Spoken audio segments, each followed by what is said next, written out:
அவர்கள் சொல்லக்கூடிய செய்தி இதுதான்.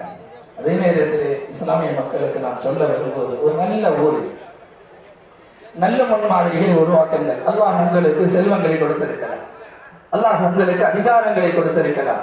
அந்த அதிகாரத்தை தனிப்பட்ட முறையில் வைத்துக் கொள்ளுங்கள். உங்களுடைய செல்வங்களை தனிப்பட்ட முறையில் வைத்துக் கொள்ளுங்கள். திருமணங்களிலே காண்பிக்காதீர்கள். திருமண வைபவங்களில் அநாகரிகமாக செலவு செய்து உங்களை பார்த்து இன்னொருவர்கள் கெட்டு போடுவதற்கு ஒரு செய்யாவாக, சுன்னத்தன் செய்யாவாக, ஒரு தீய முன்மாதிரியாக இருக்காதீர்கள். வீண் வரையும் அல்லாஹ்வுக்கு பிடிக்காது. திருமணத்திற்காக வீண் வரையுமாக செலவு செய்து சமீபத்திலே உருவாக்கப்படக்கூடிய ஒரு விஷயம், உறுதி பேசுவதற்கு மன்னங்கள் பிடிக்கப்படுகிறது. திருமணத்தையே லேசாக முடியுங்கள் என்பதுதான் இஸ்லாம் சொல்லி தரக்கூடிய விஷயம். கல்யாணத்தையே, நிகாஹுவையே எவ்வளவு எளிமையாக முடிக்க முடியுமோ, நடத்த முடியுமோ